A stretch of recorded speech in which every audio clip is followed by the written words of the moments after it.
This is going to be a bit of a different edition of scrolling because I've actually not got a fig jam today.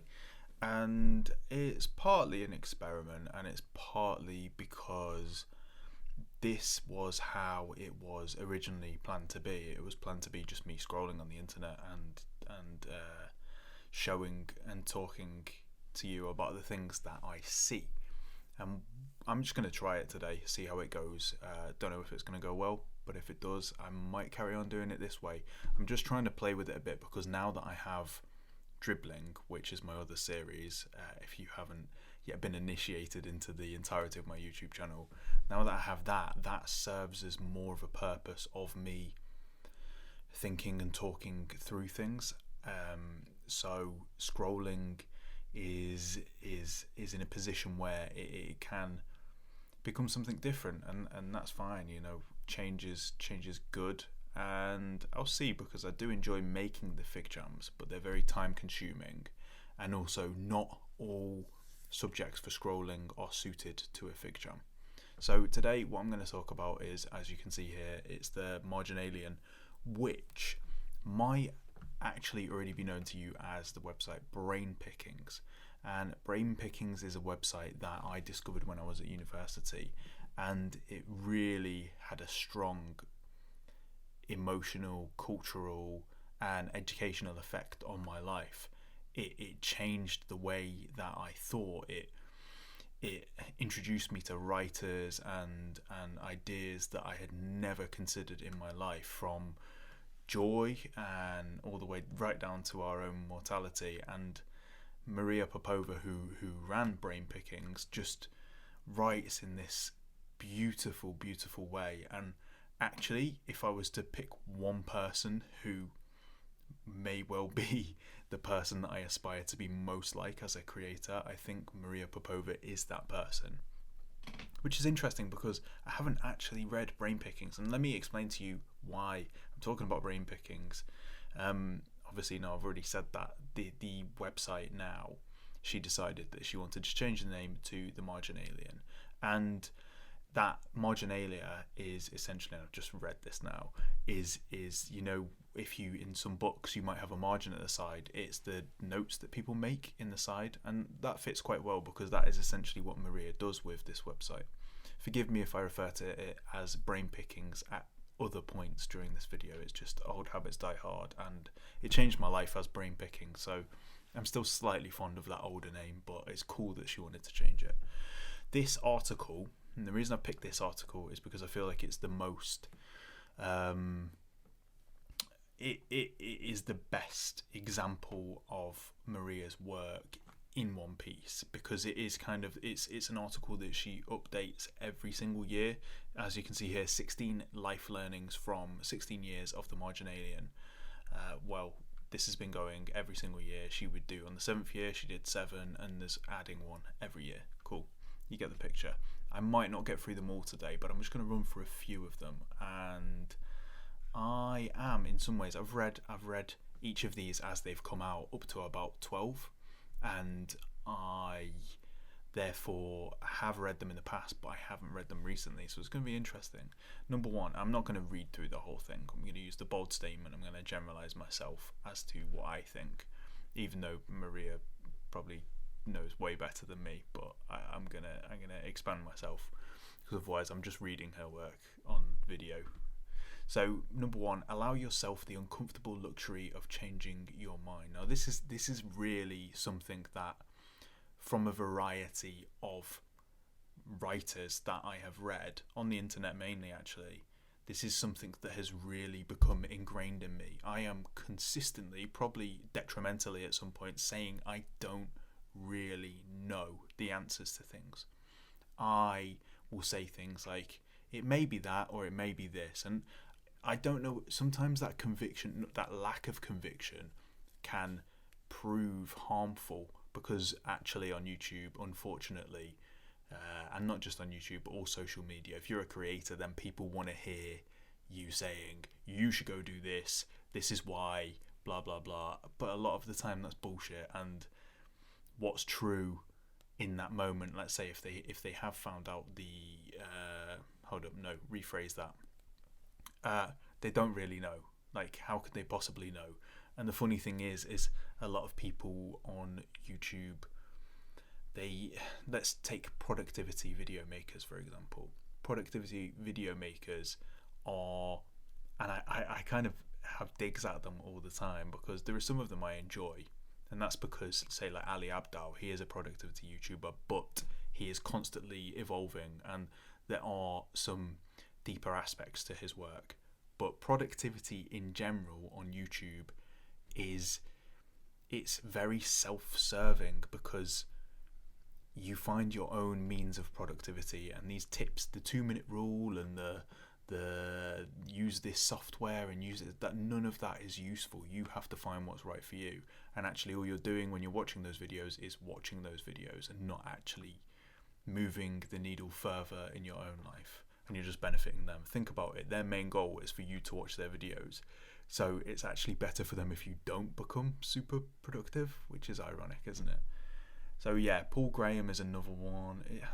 She's mentioned him here, that's why he's at the top of my mind, but there are other people that have repeated this idea, and I think it's so important because if you get yourself stuck to an idea and it forms part of your identity, you're never gonna get closer to truth, because actually the chances are you're wrong, and if you can't accept that, you're gonna be stuck. Moving on. Do nothing for prestige or status or money or approval alone. And I'm going to read this about. As Paul Graham observed, prestige is like a powerful magnet that warps even your beliefs about what you enjoy. It causes you to work not on what you like, but what you'd like to like, i.e. what is profitable. Because if let's say if I wanted to make this YouTube channel solely for making money, I guess, what would I focus on? One kind of niche would I niche down? I'd probably just do constant self-help stuff, and because I've read a lot of self-help books over the course of my life, and I would just hit them and I'd make short videos of them all the time, and I'd probably just tweet out quotes and so on and so forth, but it wouldn't fulfill me. Or you could do other things, like you could make productivity porn like I was talking about there, but the thing is, I think deep down you would always be unhappy.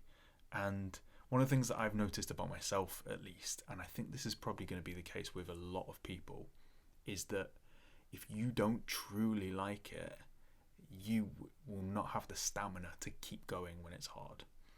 There are a bunch of things I've tried, let's say one example being coding, and as much as coding would be beneficial to me financially, and also probably give me some sense of, I guess, not purpose, but some sense of self-worth at a time when I have felt low self-worth because I've been working the same job for so on and so forth, and I've been trying to like move up and as well, whatever, not important.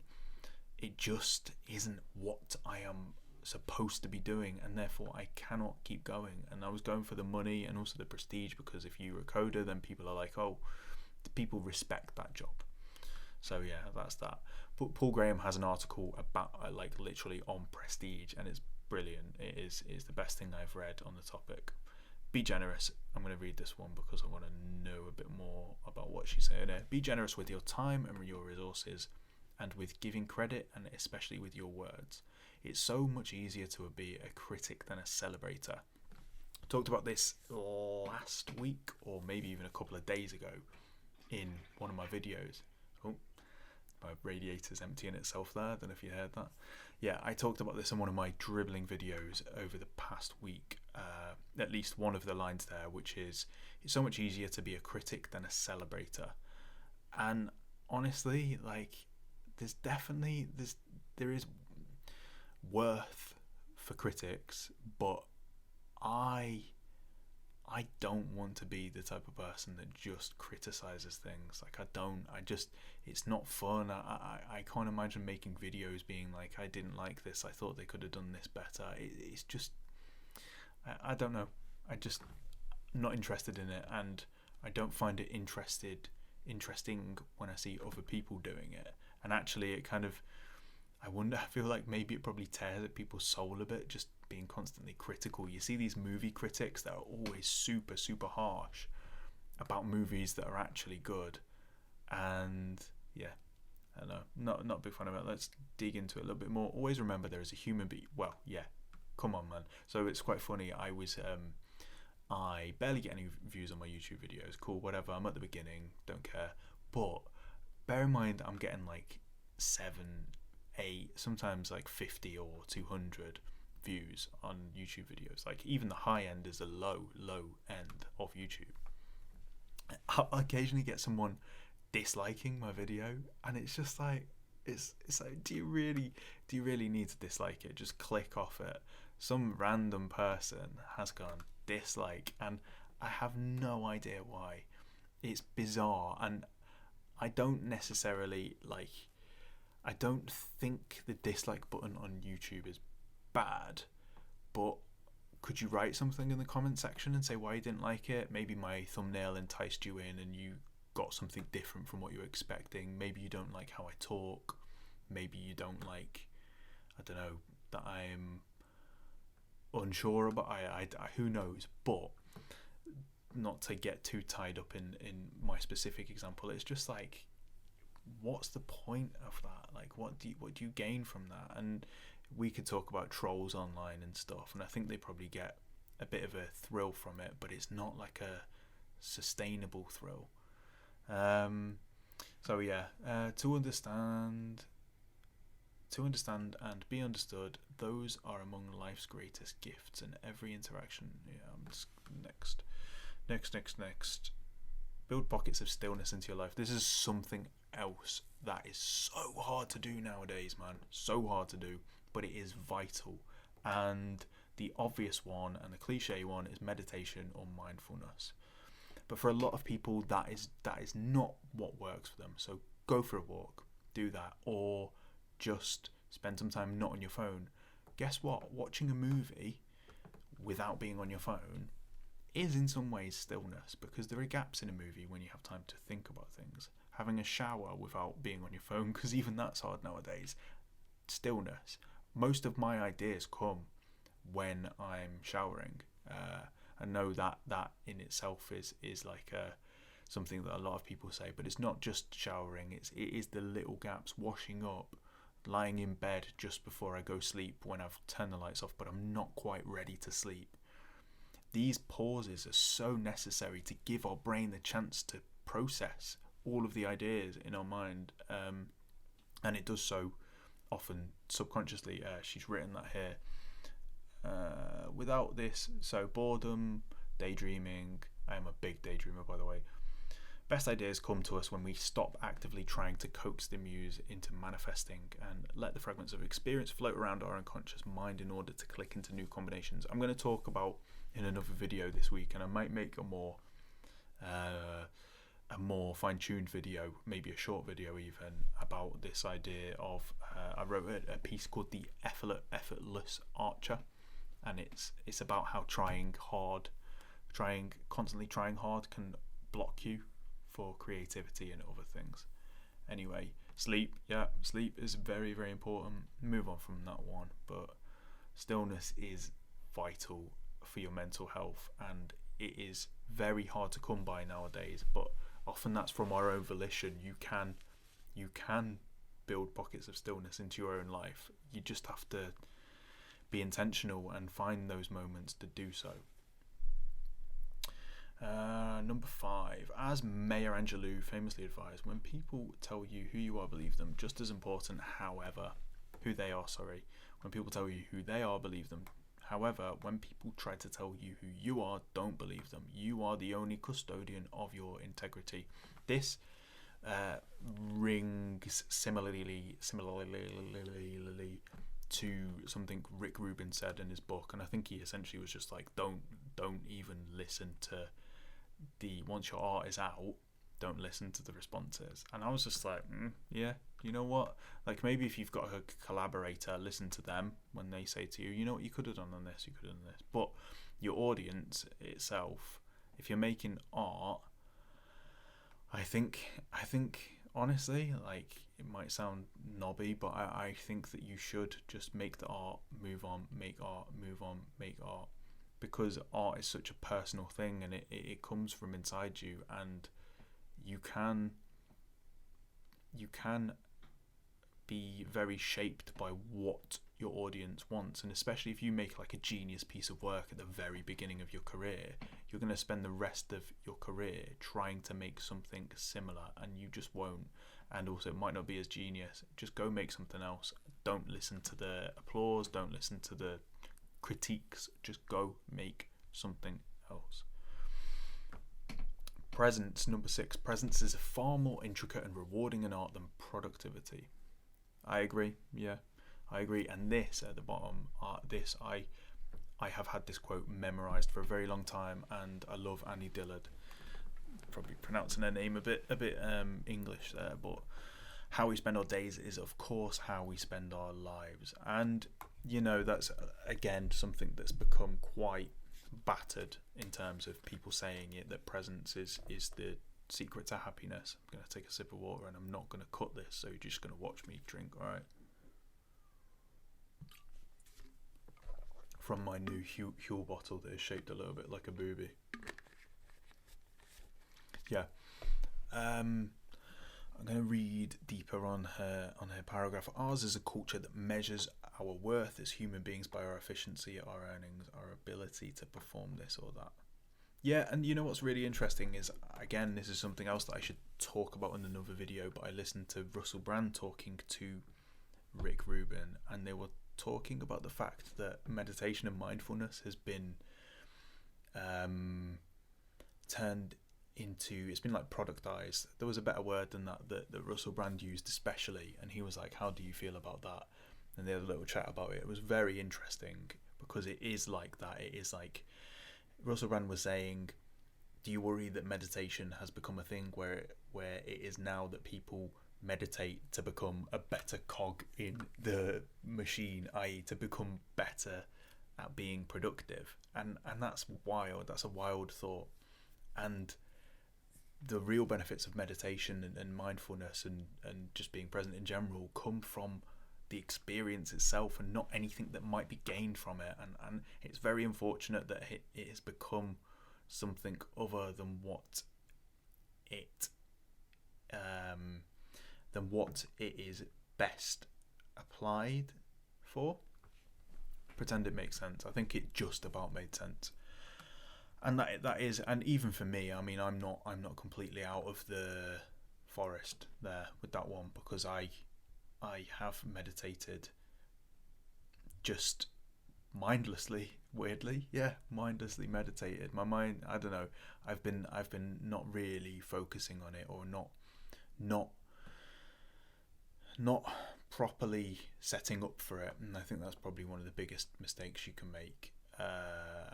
Not going into it with good intentions.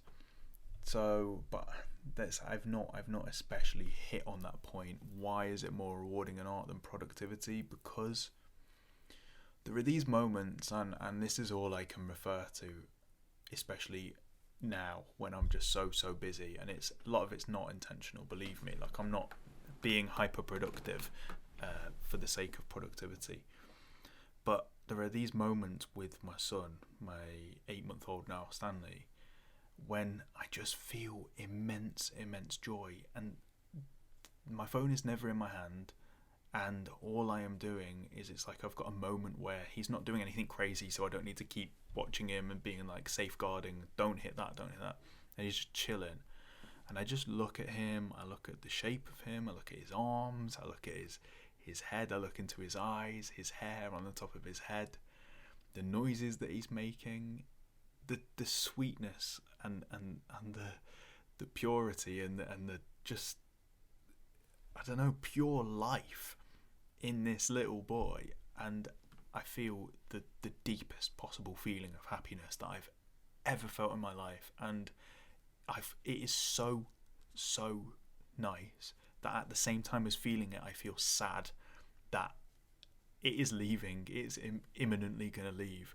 And I have had like lighter versions of this experience at different times. Like I remember one time when I was just staring out of the van window at a field when we pulled up in a lay-by. I think my dad was sleeping and it was at work when I was younger, and the window was down and it was summer and I could feel the breeze on my face, and I was just looking into this field, admiring the trees, and it was like it was euphoric, really was. So I agree with that wholly. And if you can find a way to build presence into your life, do it. And it doesn't have to be presence during, like, you shouldn't expect the moments to be beautiful. Be present when you wash up and just be there feeling the dishes and stuff. Like it's a very restful experience being present, because your mind gets to just stop for a while. Kind of 6 and 4 are similar points, but still different. Expect anything worthwhile to take a long time. I'm going to go to A and then I'll do the next lot in a different video. Expect anything worthwhile to take a long time. This for me is something.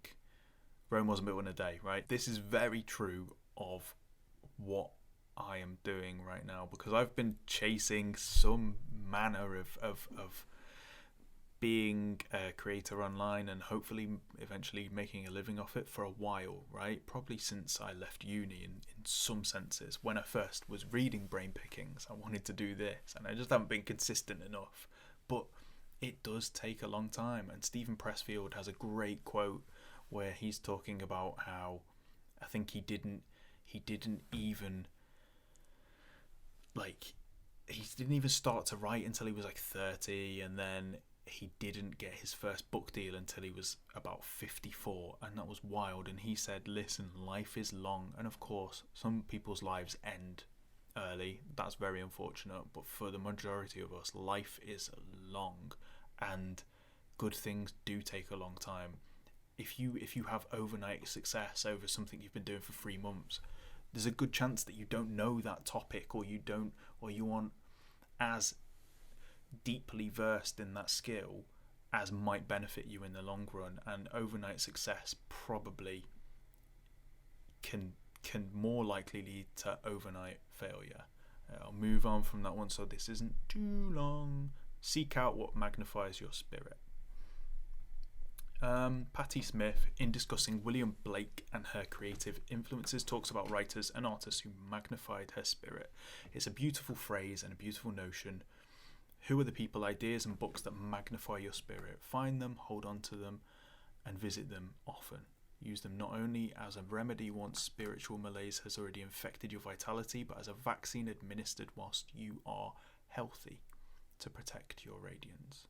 So that last line is basically saying, no, let's not talk about the last line first, that's silly. Seeking artists, musicians, films, anything, experiences probably, magnify your spirit. Here's the thing, Brain Pickings, now the marginalian Maria Popova, is someone that magnifies my spirit. And I think a lot of us are out of touch with the things that touch our soul, and it is often art, especially when we get older. Like when we're young, when we're like 15, 16, we seem to have a lot easier path to those things, to music that really like gets us inside, that makes us feel stuff, movies that make us feel stuff, things that make us cry, things that make us just feel overwhelmed with joy and laughter. We seem to be less close to that and more hardened as we get older and as we turn into like fully blossomed. I don't know if blossomed is a good word for how I've turned out. fully developed adults. And that's partly because we get set in our ways and we become cynical and whatever. But I think that is a very, very poignant point, and something that you could think about and talk about for a long time. And probably one of the important things there is to remember the ones that did when you were younger and revisit them, A lot of the time, you'll remember all the big ones, like big musicians and big artists and big writers that you love, but you forget these little books that, if you don't write them down, they'll disappear, and I think you should try and remember them. So yeah, I'm going to leave it there, and I will see you in a scrolling video probably in like a week, and I'll see you in a dribbling video tomorrow. Cool. Catch you later. Bye bye.